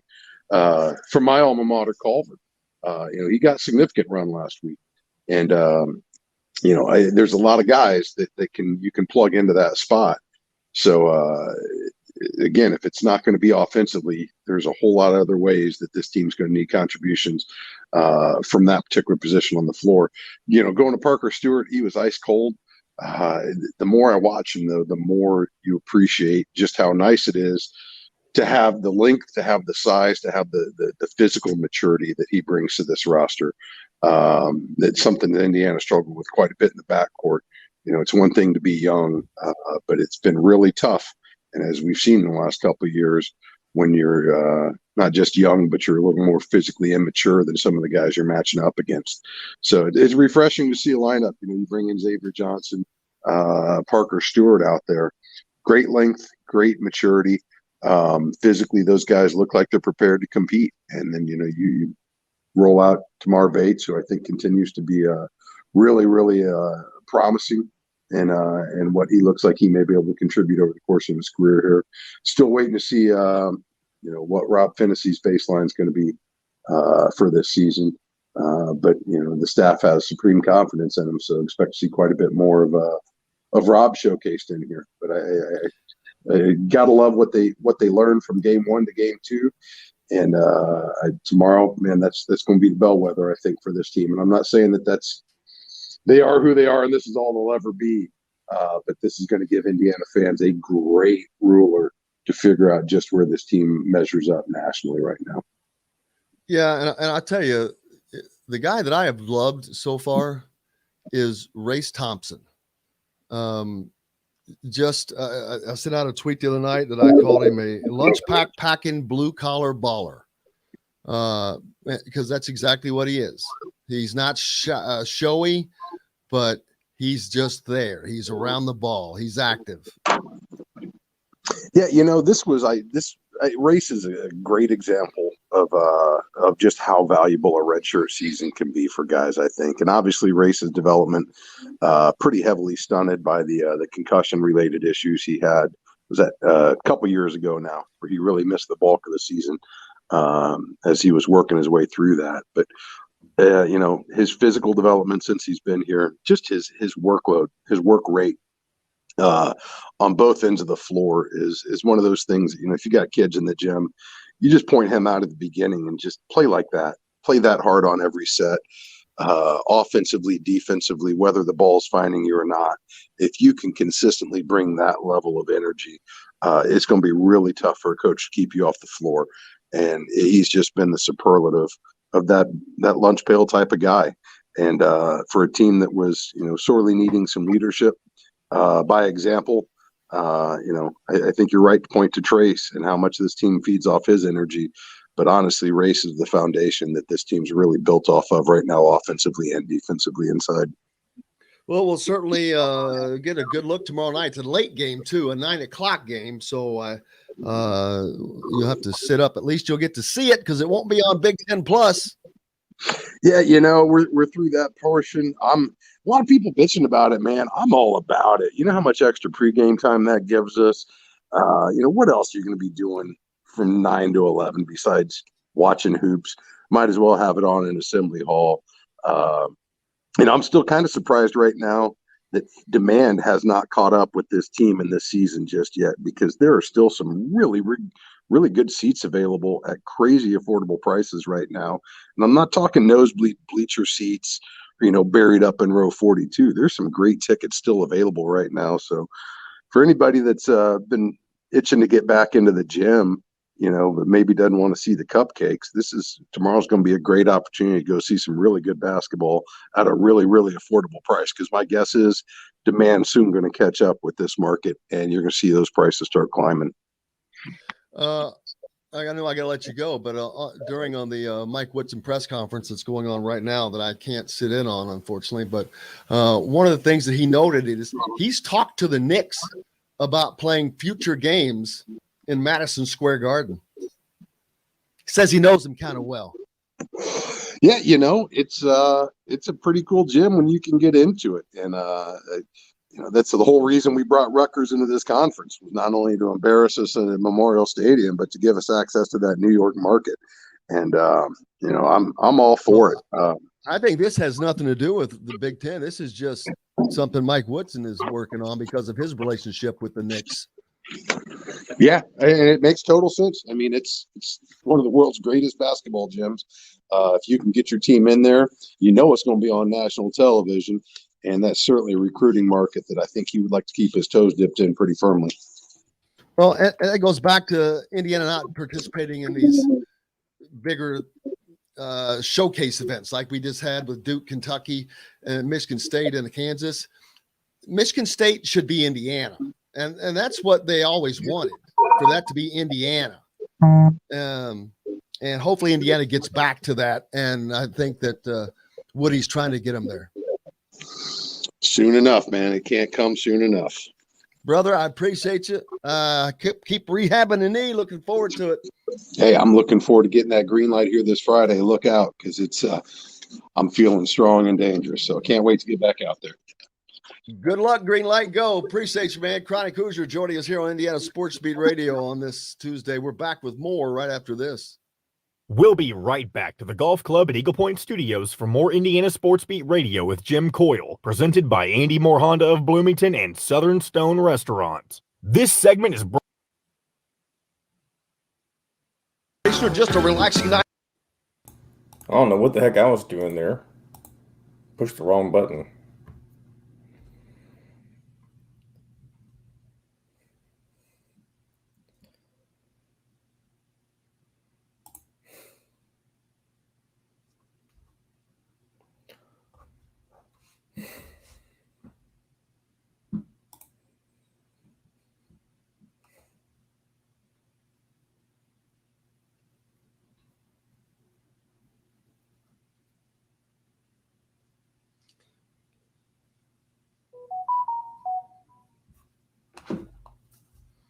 Well, at least I got to listen to it for a second.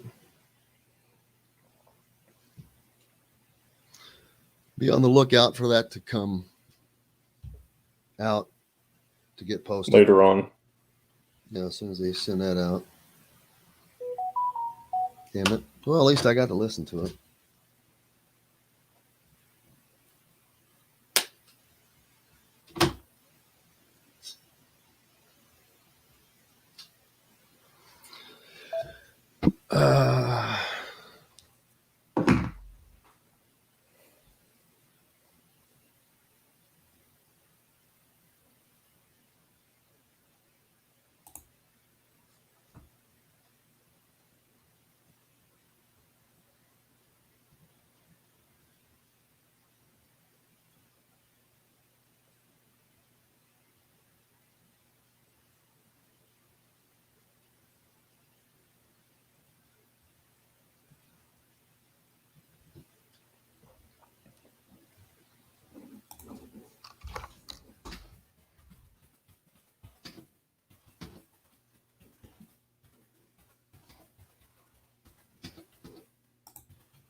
All right, I'm going to bring this back.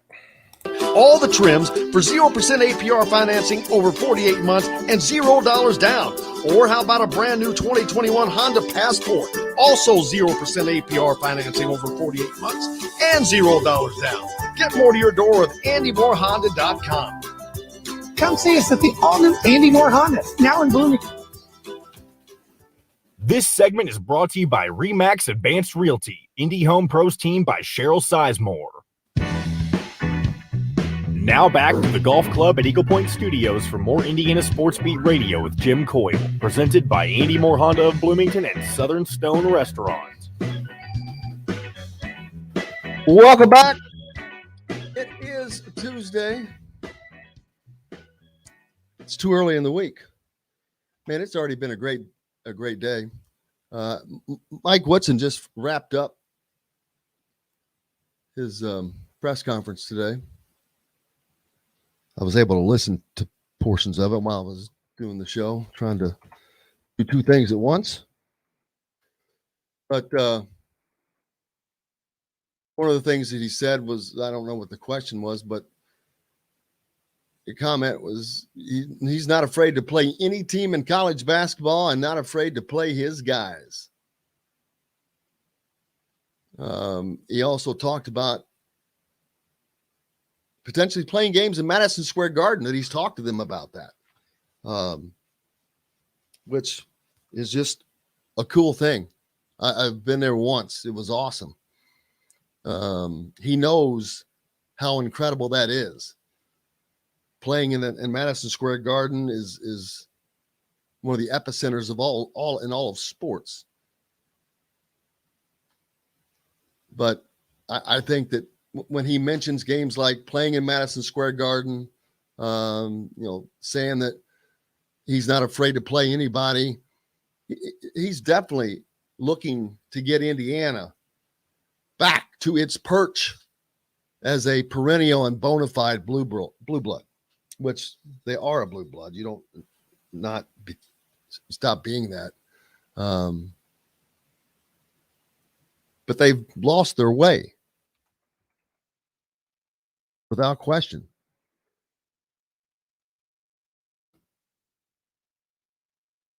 But I don't doubt Mike Woodson's just like how he's doing things very calmly. It was mentioned a minute ago that after that first game where they had the letdown, Mike Woodson just calmly addressed it. And their next game, there was butter. Tomorrow night, they take on a St. John's team, a little revamped. Offensively, it's going to be an offense. It's going to put a challenge on Indiana because St. John's is going to play. They're going to play the whole time. They have to score the whole time for 40 minutes. Indiana's going to have to play defense for 40 minutes. Good thing that they did that the other night. Someone asked a question about Jordan Geronimo, and I heard him talking that, hey, he's going to be in that second unit. I mentioned the other night there was like 3 waves. That last wave was Christian Lander and Trey Galloway and Anthony Leal, Logan Duncombe. That group of guys. That's a third wave. I don't know many teams that have a third wave like that, right? That's a pretty good third wave. He's trying to get the rotations figured out. Maybe he likes where he is right now. It worked the other night. I mean, you want to see more production. I've talked about Miller Kopp. I just did a minute ago. You want to see more production from him on a game-by-game basis, no doubt. I'm not saying he needs to score 12 points a game, but he can't hit, one shot in 2 games. Parker Stewart, having a bad game is one thing, but he hasn't had a good game yet. He kind of has disappeared. And I think that his confidence is not quite there if things are not great. Where like someone like Xavier Johnson, he can miss his first 5 shots and it ain't going to make a bit of difference. He's going to keep coming at you. He's going to keep shooting the ball. He's going to keep going. I have no question about that. And I think that has to spread around to some other guys. Miller Kopp's not one of those. I think that he's got the confidence already. When Woody was asked about Xavier today, he said there are things that he is asking him to do that he's never been asked to do before. So he's come along with that. Yeah, they're being coached in a way they haven't been coached before. They're being coached by a guy who has spent 2 decades in the NBA, trying to get them just to do things differently but better. Indiana Creek Walker thinks that they turn St. John's over a lot. Very, very possible. Indiana's done a good job with that. Chet joining us, maybe for the first time, at least here. He feels like there are only 2 players wrote in ink. That's Race and Trace. Yeah, I'm going to add Xavier to that. Agree with you, Chet, but I'm adding Xavier to that, no doubt. Especially after the last game, he played exactly like the floor leader that you need. He did all the things. His stat line was a thing of beauty, actually. Having the ball in his hands like he did, he took 5 shots, not a ton, but he hit 4 of them. He got to the free throw line, and he hit 4 free throws, all 4 of his free throws. Dude, that was a beautiful stat line. You want to see guys that can come in behind him and kind of do that. Rob Finnessy, I don't know who that next guy really is yet. I don't know that Woody knows who that next guy is yet that can do that.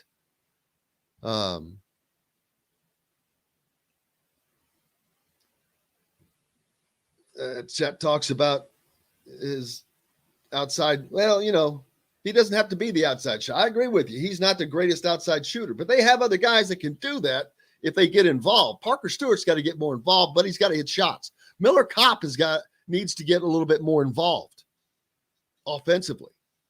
But he's never played he's never been on a team that had a Race and Trace down low like that. He's playing with an All-American and a potential All-Big Ten player in Race Thompson that are down below. It alters his role. His role has been changed. I think his role is to hit a shot here and there. He's not gonna be asked to hit 4 or 5 threes a game. Two in each game would be just beautiful, and do some other things. Xavier is a good defender along with other things as well. Creek Walker, you are correct. But yeah, there's no doubt that Xavier is penciled in as a starter, I think. Without question. Without question. Like I said, that last game, he showed me a lot, because in the previous game, he took a lot of shots. He took some shots, and some of those were just forced, not necessary. Part of the reason you take that shooting percentage way down, Indiana's shooting percentage way up this last game, because I think they took better shots. You had different people taking better shots. They have to continue to do that. And as they go forward. And this is going to be the challenge this week, because you have to play tough defense, start to finish, and then you have to run your offense. this is going to be a fun game to watch. I'm looking forward to it. Looking forward to the comments. As well, always great to see new names on here. Indiana does have great defense at the guard spot, as Creek Walker pointed out with Xavier. And then, you back him up with Rob, who's playing good defense as well. So you bring it, and Rob I think Rob looks a little more comfortable off the bench, less pressure. He's not running the team. He's not being asked to be that guy. I think that has taken a lot of pressure off of him. Jordan Geronimo is finding his role, which is kind of an everything man. Defender, knock down a shot. He can shoot from outside. I'm not saying, again, I'm not saying he's hitting 5 threes a game, but he can hit. He hit one the other night. So he's going to be shooting. You've got Race shooting out there. Hell, everybody took a 3-point shot except for one the other night, I believe. I have that pulled up. That'll be interesting. I think that there was one person that did not take and that was Michael Durr. So, yeah, your 7-footer and Logan Duncombe, and he didn't play but 4 minutes, so that hardly even counts. Michael Durr only played 10 minutes. They're the only two guys that did not attempt a 3-point shot. Now, a lot. You had 1, 2, 3. No, they took more than that. 1, 2, 3, 4. You had 4 guys that only attempted one shot from perimeter. Xavier Johnson, one of those. Miller Kopp, one of those. Trace Jackson Davis was even one of those. And there was one more, I thought. Where did it go? Oh, yeah. Anthony Leal hit his only 3-point attempt and was 3 of 3 on the night that night.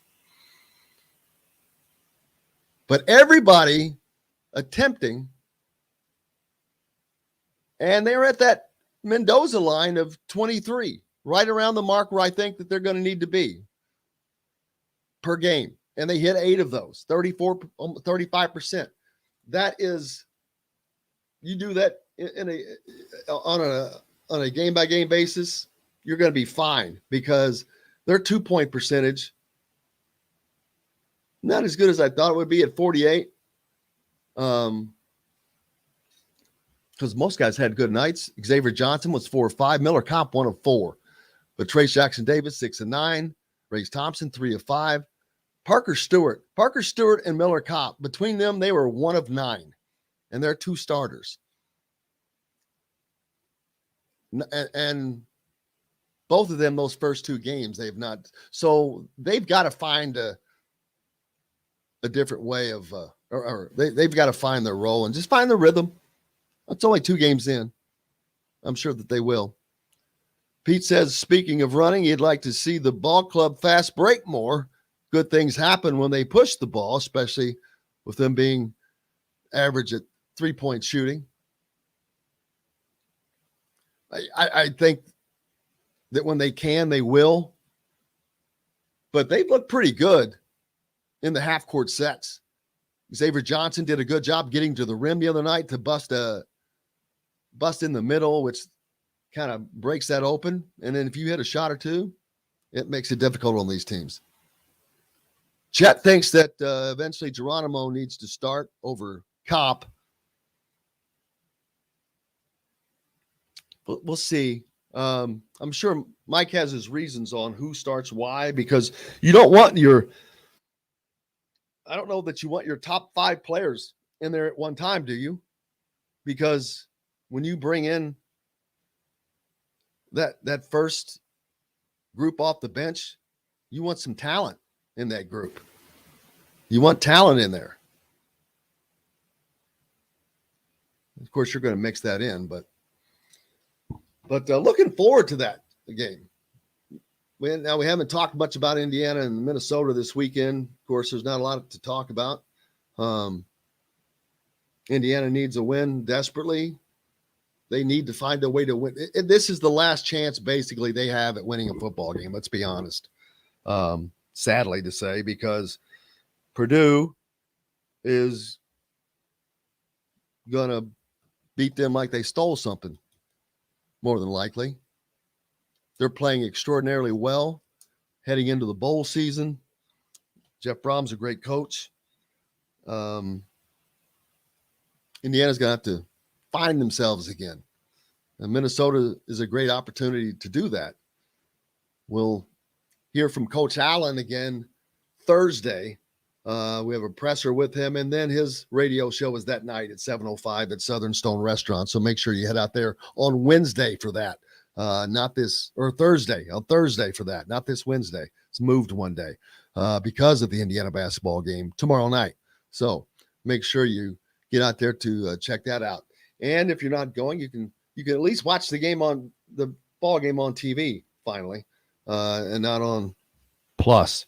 So big thanks, of course, to all of our sponsors. Cheryl Sizemore, I'll make sure I mention her today. If you're looking for your home in Indianapolis area, you need Cheryl's 2 decades of experience, maybe the difference in getting the home that you want. Reach out to Cheryl at IndyHomePros.com.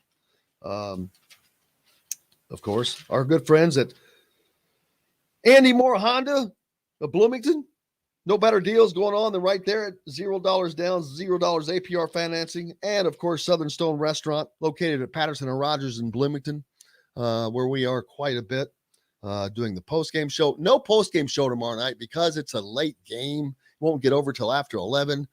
Everything is already closed, and so we would have to make we can't do a broadcast from Assembly Hall because of BTN rules and all that blah blah. So it would be just too difficult. But I certainly hate to miss doing one, but we'll basically do that on the show the next day, in essence. So looking forward to that. Cannot thank everybody enough. Thanks a lot to Mike DeCourcy. Thanks a lot to Kevin Brockway from CNHI, and of course, Chronic Hoosier. Thanks to John, the producer. But most importantly, thanks to you guys. Without you all, you've got no reason to be here. We're back tomorrow with game prep as Indiana takes on St. John's. Until then, I'm Jim Coyle. I will see you on the radio.